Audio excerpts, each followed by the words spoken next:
opérateurs sur PowerShell. Alors, ils sont assez nombreux, donc on va voir les principaux. On va voir d'abord les opérateurs de comparaison.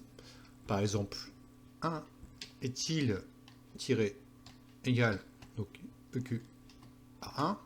Donc là, là je suis bon. Donc là, c'est bon. Donc, est-ce que 1 est égal à 1? Donc là, ok. Donc si je tape 1 est égal à 1, il y a EQ égale 2. Là, je suis faux. Ok, donc est-ce que on peut dire non égal, non égal à 2. Donc là, c'est vrai. Donc, si ce n'est pas vrai, si je mets 1, donc là, je suis faux. Donc 1 n'est pas non égal à 1. Logique. Après, je peux faire greater than, plus grand que. Donc ça va être 1 est-il plus grand que 2? Bien sûr que non. Mais si je change, je mets 2. Est-il plus grand que 1?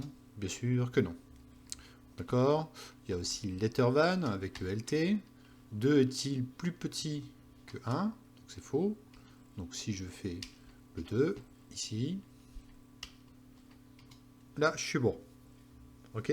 Donc ça c'est des opérateurs de comparaison que vous verrez très souvent sur PowerShell. On a aussi les opérateurs logiques, donc qui vont être interprétés. Je vais faire un clear host, par exemple par des chaînes de caractères que je vais. Vous voyez ici c'est en rouge.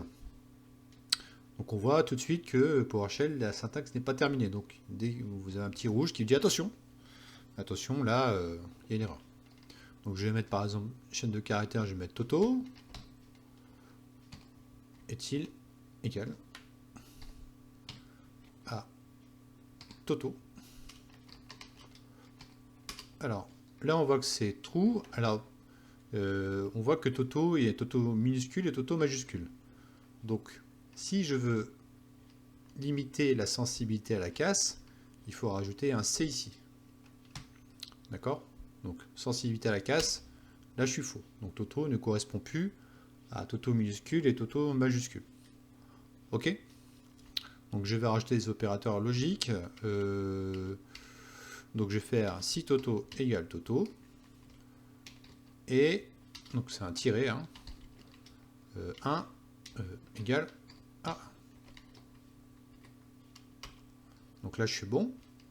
Par contre si je mets 1 égale à 2, là je suis faux. Donc l'une des deux conditions n'est pas respectée dans le end. Donc il retourne faux. Bien sûr, il faut toujours mettre des parenthèses, que c'est très moche d'écrire comme ça. Moi, j'aime bien en mettre. Donc, c'est beaucoup plus propre. Et en plus, ça fait le même résultat.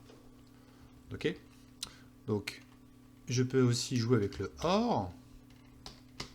Le OR, donc, qui est différent du AND. Si le OR, il y a une des conditions qui est remplie, ça renvoie OK.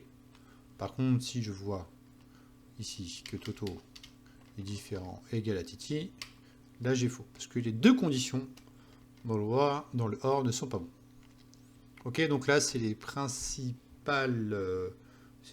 opérateurs qu'il y a sur PowerShell. Bien sûr, il y en a beaucoup d'autres. Mais c'est l'idée est là que vous pouvez utiliser ces opérateurs avec un tiret comme EQ, OR, AND.